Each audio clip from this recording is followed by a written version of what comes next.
स्वागत है आपका अपना प्यारा सा यूट्यूब चैनल तनवीर सर पर। आप सभी को मेरा प्यार भरा नमस्कार।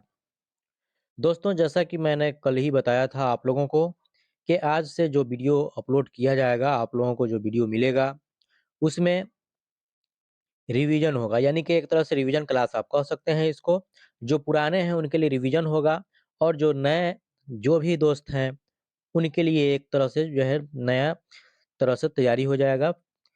और फिर यहाँ पे जो है क्वेश्चन आंसर शुरू करने से पहले मैं आपसे रिक्वेस्ट करूँगा, यहाँ पे याद दिलाना चाहूँगा कि अभी तक आपने इस चैनल को सब्सक्राइब नहीं किया है और पहली बार आप आए हैं, तो प्लीज़ जल्दी से इसको सब्सक्राइब करके बेल आइकन में प्रेस कीजिए और अपने दोस्तों को भी शेयर कीजिए। चलिए हम आज जो है इस सेट 1 जो देखते हैं, जिसमें टोटल 20 प्रश्न होंगे और एसएसटी का यह सब प्रश्न है। पहला नंबर क्वेश्चन हम देखते हैं इसमें कि पहला नंबर क्वेश्चन क्या है? कहता है रूस में कृषक दास प्रथा, रूस में कृषक दास प्रथा का अंत कब हुआ? तो कृषक दास प्रथा भाई क्या है?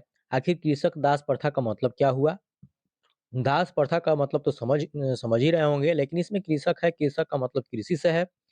मतलब ये कि किसानों की न्यूनतम श्रेणी जिन्हें जमीन के एक भूखंड पर काम करने के लिए मजबूर किया जाता था, खास करके मध्यकाल के दौरान जब यूरोप ने सामंतवाद का अभ्यास किया, तो उन्हें कृषक दास कहा जाता है। कृषक दास दास के ही समान थे, क्योंकि उन्हें खरीदा, बेचा या कारोबार किया जा सकता था। अब जो है ये रूस में पूछ रहा है, तो रूस में कृषक दास प्रथा का अंत कब हुआ? तो रूस में कृषक दास प्रथा का अंत 1861 ईस्वी में हुआ। इसलिए ऑप्शन नंबर ए इसका सही आंसर हो जाएगा। रूस में कृषक दास प्रथा का अंत 1861 ईस्वी में हुआ। अब अगर भारत का बात किया जाए कि भारत में कृषक दास प्रथा का अंत कब हुआ? तो भारत में जो है 1562 ईस्वी में हुआ। भारत में 1562 ईस्वी में कृषक दास प्रथा का अंत हुआ। और किसने किया? तो अकबर ने किया। अकबर के द्वारा भारत में 1562 ईस्वी में कृषक दास प्रथा का अंत किया गया। ये इंडिया की बात हम कर रहे हैं, भारत का। लेकिन यहाँ क्वेश्चन है रूस में कृषक दास प्रथा का अंत कब हुआ भाई? तो रूस में 1861 ईस्वी में हुआ। यही अगर अमेरिका में पूछे कि अमेरिका में जो है किसके द्वारा अंत किया गया कृषक दास प्रथा का जो है, तब वहाँ पे आंसर होगा अब्राहम लिंकन के। अमेरिका में अब्राहम लिंकन के द्वारा कृषक दास प्रथा का अंत किया गया। चलिए अब हम नेक्स्ट क्वेश्चन की तरफ बढ़ते हैं, क्वेश्चन नंबर 2।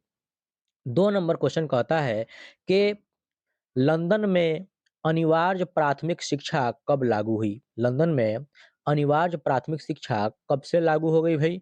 तो ऑप्शन ए है 1850 ईस्वी, ऑप्शन बी है 1855 ईस्वी, ऑप्शन सी है 1860 ईस्वी और ऑप्शन डी है 1870 ईस्वी। तो इसका सही आंसर होगा ऑप्शन नंबर डी।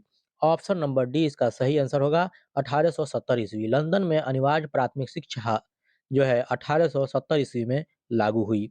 चलिए अब हम नेक्स्ट क्वेश्चन की तरफ बढ़ते हैं, क्वेश्चन नंबर 3। 3 नंबर क्वेश्चन कहता है भारतीय राष्ट्रीय कांग्रेस के पहले अध्यक्ष कौन थे? तो भाई भारतीय राष्ट्रीय कांग्रेस के पहले अध्यक्ष डब्ल्यू.सी. बनर्जी थे। तो ऑप्शन नंबर ए इसका सही आंसर होगा। Option number A W C. Banerjee थे। इसमें ऑप्शन में बी में दिया है महात्मा गांधी, तो यह नहीं थे। ऑप्शन सी है राखल दास बनर्जी, तो यह भी नहीं थे। डी में है ए.ओ. ह्यूम, तो यह भी नहीं थे। सही आंसर होगा इसका डब्ल्यू.सी. बनर्जी भारतीय राष्ट्रीय कांग्रेस के पहले अध्यक्ष थे। चलिए अब हम नेक्स्ट क्वेश्चन की तरफ बढ़ते हैं, क्वेश्चन नंबर 4। 4 नंबर क्वेश्चन कहता है कि सन मतलब किस सन में मजदूर संघ अधिनियम पारित हुआ? किस सन में मजदूर संघ अधिनियम पारित हुआ? तो ऑप्शन देखते हैं भाई। ऑप्शन ए है 1924 ईस्वी में, ऑप्शन बी है 1925 ईस्वी में और सी में है 1926 ईस्वी में और डी दिया है 1927 ईस्वी में। तो याद रखेंगे कि 1926 ईस्वी में। Option number C, option number C is the right answer. 1926 ईस्वी में मजदूर संघ अधिनियम पारित हुआ। सन 1926 ईस्वी में मजदूर संघ अधिनियम पारित हुआ। चलिए अब हम नेक्स्ट क्वेश्चन की तरफ बढ़ते हैं, क्वेश्चन नंबर 5। 5 नंबर क्वेश्चन कहता है कि काली मृदा, मृदा का मतलब होता है मिट्टी, तो काली मृदा का दूसरा नाम क्या है? तो भाई काली मृदा का दूसरा नाम रेगुर मृदा है। काली मृदा को रेगुर मृदा भी बोला जाता है। काली मिट्टी को रेगुर मिट्टी भी बोला जाता है। इसलिए ऑप्शन नंबर बी इसका सही आंसर होगा। Option number B is the right answer, regur मृदा। काली मृदा का दूसरा नाम रेगुर मृदा है। चलिए अब नेक्स्ट क्वेश्चन की तरफ बढ़ते हैं हम। Question number 6। 6 नंबर क्वेश्चन कहता है भारत का राष्ट्रीय पक्षी कौन है? पक्षी का मतलब चिड़िया। तो भारत का राष्ट्रीय पक्षी मयूर यानी कि मोर। Option number C is the right answer हो जाएगा मयूर। भारत का राष्ट्रीय पक्षी मयूर है। चलिए अब नेक्स्ट क्वेश्चन देखते हैं। Question number 7। 7 नंबर क्वेश्चन कहता है ऊर्जा संकट से बचने के लिए प्रथमतः ऊर्जा के डैश डैश डैश में मितव्ययिता बरती जाए। मतलब क्या? ऑप्शन ए है दुरुपयोग में बरती जाए या सदुपयोग में बरती जाए। तो भाई इसमें दो ही ऑप्शन है, या दोनों कह रहा है या कोई नहीं। तो पहले दुरुपयोग और सदुपयोग के बारे में थोड़ा सा देख लेते हैं। दुरुपयोग का मतलब क्या होता है? दुरुपयोग का मतलब, दुरुपयोग शब्द जो है इसका अर्थ क्या होता है? तो गलत गलत तरीके से या लापरवाही से या अनुचित उद्देश्य के लिए उपयोग किया जाता है। क्या? तो दुरुपयोग। दुरुपयोग का मतलब होता है कि गलत तरीके से या लापरवाही से या अनुचित उद्देश्य के लिए उपयोग किया जाना दुरुपयोग कहलाता है। और दुरुपयोग जो होता है, दुरुपयोग, तो दुरुपयोग का जो है ये क्या होता है कि सदुपयोग शब्द जो है उसका विलोम शब्द है दुरुपयोग। ये सदुपयोग जो है इसका विलोम हो गया दुरुपयोग, है ना? तो यहाँ पे ऑप्शन नंबर बी इसका सही आंसर होगा। हमको दुरुपयोग नहीं, यहाँ पे सही तरीका सदुपयोग सदुपयोग। तो ऊर्जा संकट से बचने के लिए प्रथमतः ऊर्जा के सदुपयोग में यानी सदुपयोग में मितव्ययिता बरती जाए। सदुपयोग क्या है भाई? तो सदुपयोग शब्द का जो है ये विलोम होता है दुरुपयोग। चलिए अब हम नेक्स्ट क्वेश्चन की तरफ बढ़ते हैं, लेकिन ये वाला जो है ऑप्शन नंबर बी इसका सही आंसर हो जाएगा सदुपयोग। नेक्स्ट क्वेश्चन की तरफ बढ़ते हैं। Question number 8। 8 नंबर क्वेश्चन कहता है कि भाखड़ा नांगल परियोजना, क्या? भाखड़ा नांगल परियोजना डैश डैश डैश नदी पर स्थित है। यानी भाखड़ा नांगल परियोजना किस नदी पर स्थित है? मतलब भाखड़ा नांगल बांध जो है यह किस नदी पर स्थित है? तो यह सतलज नदी पर स्थित है। ऑप्शन ए है रावी, बी है सतलज, सी है गंगा, डी है झेलम।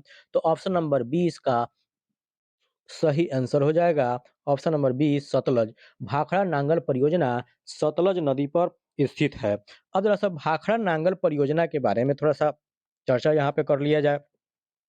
तो भाखड़ा नांगल बांध जो है यह हिमाचल प्रदेश के बिलासपुर जिले में सतलुज नदी पर बनाया गया है और यह 856 फीट ऊंचे टिहरी बांध के बाद भारत का दूसरा सबसे ऊंचा बांध है।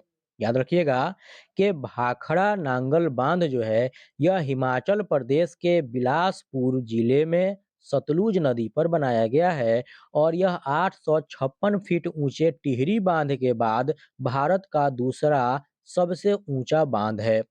चलिए अब हम नेक्स्ट क्वेश्चन की तरफ बढ़ते हैं। Question number 9। 9 नंबर क्वेश्चन क्या कहता है कि निम्नलिखित व्यक्तियों में कौन निम्नलिखित व्यक्तियों में कौन लोकतंत्र में रंगभेदी के विरोधी नहीं थे? ऑप्शन ए है King Martin Luther, option B है महात्मा गांधी, ऑप्शन सी है ओलंपिक धावक टॉमी स्मिथ एवं जॉन कार्लोस। तो यही इसका सही आंसर होगा। Option number C is the right answer. C, Olympic धावक टॉमी स्मिथ एवं जॉन कार्लोस जो है यह लोकतंत्र में रंगभेदी के विरोधी नहीं थे। चलिए अब नेक्स्ट क्वेश्चन की तरफ बढ़ते हैं। Question number 10। 10 नंबर क्वेश्चन कहता है बिहार में संपूर्ण क्रांति का नेतृत्व निम्नलिखित में किसने किया? किसका भाई नेतृत्व? तो संपूर्ण क्रांति का नेतृत्व बिहार में किसने किया? ऑप्शन ए है मोरारजी देसाई, ऑप्शन बी है नीतीश कुमार, ऑप्शन सी है इंदिरा गांधी, ऑप्शन डी है जयप्रकाश नारायण। तो इसका सही आंसर होगा option number D. Option number D is the right answer, Jayaprakash Narayan. Bihar में संपूर्ण क्रांति का नेतृत्व निम्नलिखित में किसने किया? तो जयप्रकाश नारायण ने किया। तो कैसे? बिहार में संपूर्ण क्रांति का नेतृत्व जयप्रकाश नारायण ने किया। चलिए अब नेक्स्ट क्वेश्चन की तरफ बढ़ते हैं भाई। Question number 11। 11 नंबर क्वेश्चन कहता है कि निम्न में से किसे प्राथमिक क्षेत्र कहा जाता है? निम्न में से किसे प्राथमिक क्षेत्र कहा जाता है? तो प्राथमिक क्षेत्र के बारे में थोड़ा-सा हम लोग यहाँ पे चर्चा कर लें भई। प्राथमिक क्षेत्र आखिर कहा किसे जाता है? तो प्राथमिक क्षेत्र किसे कहा जाता है? तो उसका आंसर होगा, अगर डेफिनिशन में हम आएँ, तो वह क्षेत्र जिसके अंतर्गत वस्तुओं के उत्पादन में प्राकृतिक साधनों का प्रयोग किया जाता है। अब हम टोटल यहाँ पे लिख तो नहीं पाएँगे, समय लगेगा और उसके लिए जगह चाहिए, तो मैं डायरेक्ट आपको जो है बोल रहा हूँ, आप चाहें तो उसको लिख सकते हैं कि वह क्षेत्र जिसके अंतर्गत वस्तुओं के उत्पादन में प्राकृतिक साधनों का प्रयोग किया जाता है, प्राथमिक क्षेत्र कहलाता है। इसमें कृषि एवं उससे संबंधित क्रियाएँ जैसे उत्पादन, पशुपालन, मछली पालन, वन लगाना, खनन एवं उत्खनन इत्यादि क्रियाएँ आती हैं। तो ऑप्शन अब देखते हैं भई, हमने कृषि का चर्चा किया, यहाँ प्राथमिक क्षेत्र कहलाता है, इसमें कृषि एवं उससे संबंधित क्रियाएँ आती हैं। और डेफिनिशन क्या हो जाएगा? वह क्षेत्र जिसके अंतर्गत वस्तुओं के उत्पादन में प्राकृतिक साधनों का प्रयोग किया जाता है, प्राथमिक क्षेत्र कहलाता है। अब ऑप्शन ए है सेवा क्षेत्र, ऑप्शन बी है कृषि क्षेत्र, ऑप्शन सी है औद्योगिक क्षेत्र, ऑप्शन डी है कोई नहीं। तो इसका सही आंसर होगा ऑप्शन नंबर बी, कृषि क्षेत्र। Option number B is the right answer. कृषि क्षेत्र निम्नलिखित में किसे प्राथमिक क्षेत्र कहा जाता है? तो कृषि क्षेत्र को प्राथमिक क्षेत्र कहा जाता है। चलिए अब नेक्स्ट क्वेश्चन की तरफ बढ़ते हैं। Question number 12। 12 नंबर क्वेश्चन कहता है कि भारत का केंद्रीय बैंक कौन है? तो भारत का केंद्रीय बैंक कौन नहीं जानता है भाई? Reserve bank of India Bharat का केंद्रीय बैंक है। तो ऑप्शन नंबर ए इसका सही आंसर हो जाएगा। Option number A is the right answer. Reserve bank of India Bharat का केंद्रीय बैंक है। चलिए अब नेक्स्ट क्वेश्चन की तरफ बढ़ते हैं। Question number 13। 13 नंबर क्वेश्चन कहता है, बाढ़ क्या है? तो भई ऑप्शन देखिए आपको समझ में आ जाएगा बाढ़ क्या है। बाढ़, ऑप्शन ए दिया है प्राकृतिक आपदा, ऑप्शन बी है मानव जनित आपदा, ऑप्शन सी है सामान्य आपदा, ऑप्शन डी है कोई नहीं। ऑप्शन ए है प्राकृतिक आपदा, मतलब प्रकृति के द्वारा यह जो है आपदा जो है आता है, वह है नेचर के द्वारा। या बी कहता है मानव जनित, मतलब मनुष्यों के द्वारा ये उत्पन्न जो है आपदा है, तो मनुष्य के द्वारा नहीं है, सामान्य भी नहीं है, प्राकृतिक आपदा है, नेचुरल है। प्राकृतिक आपदा, बाढ़ क्या है? तो प्राकृतिक आपदा है। तो ऑप्शन नंबर ए इसका सही आंसर होगा। चलिए अब नेक्स्ट क्वेश्चन की तरफ बढ़ते हैं। Question number 14। 14 नंबर क्वेश्चन कहता है, बाढ़ से सबसे अधिक हानि होती है, मतलब बाढ़ से सबसे अधिक किसकी हानि होती है? ऑप्शन देखते हैं भाई। ऑप्शन ए है फसलों को, तो फसलों को भी हानि होती है। ऑप्शन बी है पशुओं को, तो पशुओं को भी हानि होती है। ऑप्शन सी है भवनों को, तो ऑप्शन नंबर सी भी सही है, भवनों को भी बाढ़ से हानि होती है। अब ऑप्शन नंबर डी कहता है उपर्युक्त सभी को, तो सही आंसर ऑप्शन नंबर डी हो जाएगा। Option number D is the right answer.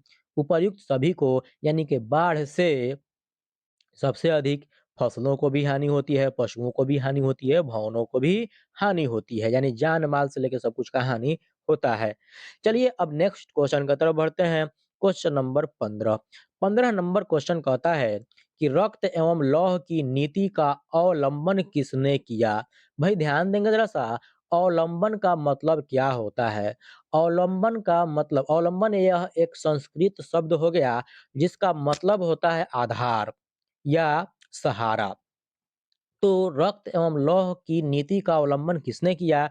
तो ऑप्शन नंबर ए है मेजिनी, बी है हिटलर, सी है बिस्मार्क, डी है विलियम। तो ऑप्शन नंबर सी इसका सही आंसर होगा। Option number C is the right answer, Bismarck. रक्त एवं लौह की नीति का अवलंबन बिस्मार्क ने किया। चलिए अब नेक्स्ट क्वेश्चन की तरफ बढ़ते हैं। Question number 16। 16 नंबर क्वेश्चन कहता है कि स्पिनिंग जेनी का आविष्कार कब हुआ? भाई स्पिनिंग जेनी का मतलब क्या हुआ? सबसे पहले यहाँ देखना पड़ेगा कि स्पिनिंग जेनी आखिर है क्या? स्पिनिंग जेनी का आविष्कार तो हम लोग देखेंगे बाद में, लेकिन स्पिनिंग जेनी का मतलब पहले समझते हैं। तो याद रखेंगे, स्पिनिंग जेनी एक बहुधुरी कताई फ्रेम है और प्रारंभिक औद्योगिक क्रांति के दौरान कपड़ा निर्माण के औद्योगीकरण में प्रमुख विकासों में से एक था।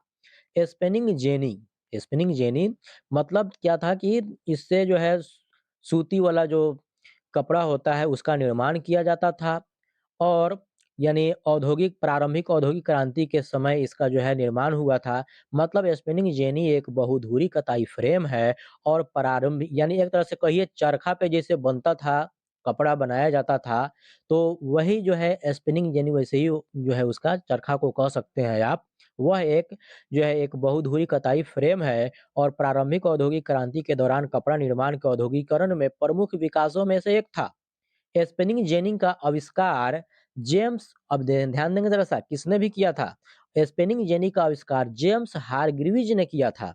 स्पिनिंग जेनी का आविष्कार किसने किया भाई? तो जेम्स हारग्रीव्ज ने किया और कब? तो 1764 या 1765 इसका आता है, लेकिन ऑप्शन में आप देखेंगे क्या दिया है, तो ऑप्शन में 1764 एक दिया हुआ है। ऑप्शन नंबर बी यहाँ पर सही आंसर हो जाएगा। अगर 1764 के जगह पे 1765 भी दिया रहता तो 1765 आंसर देते क्योंकि उसका जो है एक नहीं आता है, ये दोनों आता है कि 1764 या 1765 ईस्वी में किया था, जिससे एक साथ सूत के 8 धागे काटे जा सकते थे। एक साथ कितने धागे काटे जा सकते थे भाई? 8 धागे काटे जा सकते थे। यानी चरखा जो होता था उससे धागों की जो है ये होती थी, बुनाई भी होती थी। तो वही क्या है स्पिनिंग जेनी जिसका जो है आविष्कार किसने किया? तो जेम्स हरग्रीव्ज ने किया 1764 या 1765 ईस्वी में किया था। तो यहाँ ऑप्शन नंबर बी सही आंसर होगा 1764 ईस्वी। चलिए अब नेक्स्ट क्वेश्चन की तरफ बढ़ते हैं। क्वेश्चन नंबर 17 17 नंबर क्वेश्चन कहता है न्यूनतम मजदूरी कानून कब लागू हुआ? तो वह 1948 ईस्वी में लागू हुआ था। ऑप्शन नंबर ए है 1945 ईस्वी, बी है 1946 ईस्वी, सी है 1947 ईस्वी, ऑप्शन नंबर डी है 1948 ईस्वी। ऑप्शन नंबर डी इसका सही आंसर हो जाएगा 1948 ईस्वी। न्यूनतम मजदूरी कानून सन 1948 ईस्वी में लागू हुआ। चलिए अब नेक्स्ट क्वेश्चन की तरफ बढ़ते हैं। क्वेश्चन नंबर 18 18 नंबर क्वेश्चन कहता है कि उड़ीसा में खाली स्थान विद्रोह हुआ। भाई उड़ीसा में जो है इसमें ऑप्शन दिया है खोंड के बारे में। मतलब खोंड एक विद्रोह हुआ था, वह कब हुआ? तो 1914 ईस्वी में वह विद्रोह हुआ था। खोंड विद्रोह उड़ीसा में हुआ था और वह 1914 में हुआ था। तो ऑप्शन देखते हैं भाई किस ऑप्शन में दिया है, तो ऑप्शन नंबर ए ही है। ऑप्शन नंबर ए 1914 ईस्वी में। ऑप्शन नंबर ए इसका सही आंसर हो जाएगा यहाँ पर कि उड़ीसा में 1914 ईस्वी में खोंड विद्रोह हुआ। चलिए अब नेक्स्ट क्वेश्चन की तरफ बढ़ते हैं। क्वेश्चन नंबर 19 19 नंबर क्वेश्चन कहता है मरुस्थलीय मृदा का विस्तार विस्तार निम्न में से कहाँ है? मरुस्थलीय मृदा का विस्तार निम्न में से कहाँ है? तो मरुस्थलीय मृदा का मतलब क्या हुआ कि जहाँ पे बारिश बिल्कुल नहीं होती है, बहुत कम, और वहाँ का मिट्टी जो होगा वह मरुस्थलीय मिट्टी कहलाएगा, मरुस्थल का मिट्टी मरुस्थलीय मृदा कहलाएगा वह। तो निम्न में से कहाँ पे है? तो भाई ऑप्शन देखते हैं। ऑप्शन नंबर ए है उत्तर प्रदेश, बी है राजस्थान, सी है कर्नाटक, डी है पंजाब। तो ऑप्शन नंबर बी इसका सही आंसर होगा Rajasthan. Option number B is the right answer. B होगा राजस्थान। मरुस्थलीय मृदा का विस्तार राजस्थान में है। Option number B is the right answer Rajasthan. चलिए अब नेक्स्ट क्वेश्चन की तरफ बढ़ते हैं। क्वेश्चन नंबर 20 20 नंबर क्वेश्चन देखने से पहले मैं एक बार फिर से आपको याद दिलाना चाहूंगा कि इस चैनल पर हमारे जितने भी नए साथी हैं और चैनल को सब्सक्राइब करना आप भूल गए हैं, तो प्लीज मेरे भाई मेरे दोस्त जो भी हैं, एक सब्सक्राइब तो जो बनता है, इसलिए जल्दी से एक सब्सक्राइब करिए, बेल आइकन पे भी प्रेस कर दीजिएगा और अपने दोस्तों को शेयर करना बिल्कुल नहीं भूलिएगा। ताकि हमारा मिशन क्या है भाई, कोई भी हमारे शिक्षक शिक्षक साथी जो हैं वह छूटे नहीं। बस इस बात का थोड़ा-सा ख़्याल आप लोग रखिएगा। और आप लाइक करते हैं, कमेंट करते हैं और सब्सक्राइब करते हैं तो मुझे काफ़ी हिम्मत मिलता है, जो है स्कूल से आने के बाद मैं जो आप लोगों के लिए वीडियो बनाता हूँ, मुझे मोटिवेट जो मैं होता हूँ वो सिर्फ़ आपसे मिलती है। मैं आपसे मोटिवेट होता हूँ। आप मेरा मोटिवेट फैमिली मेंबर हो, इसलिए इस बात का ख़्याल रखिए और भुलाइए नहीं, सब्सक्राइब ज़रूर कीजिए। वीडियो अच्छा लगे तो एक लाइक, कमेंट ज़रूर कीजिएगा मेरे भाई। चलिए देखते हैं क्वेश्चन। क्वेश्चन कहता है सीमेंट उद्योग का सबसे प्रमुख कच्चा माल क्या है? किसका भाई? तो सीमेंट उद्योग का सबसे प्रमुख कच्चा माल क्या है? तो वह चूना पत्थर होता है। ऑप्शन ए देखते हैं चूना पत्थर, ऑप्शन ए में है चूना पत्थर, ऑप्शन बी है बॉक्साइट, ऑप्शन सी है ग्रेनाइट, ऑप्शन डी है लोहा अयस्क लौह अयस्क। तो ऑप्शन नंबर ए इसका सही आंसर होगा। ऑप्शन नंबर ए चूना पत्थर सीमेंट उद्योग का सबसे प्रमुख कच्चा माल है। कौन? चूना पत्थर। चलिए वीडियो को आखिरी तक देखने के लिए आप सभी का बहुत-बहुत धन्यवाद।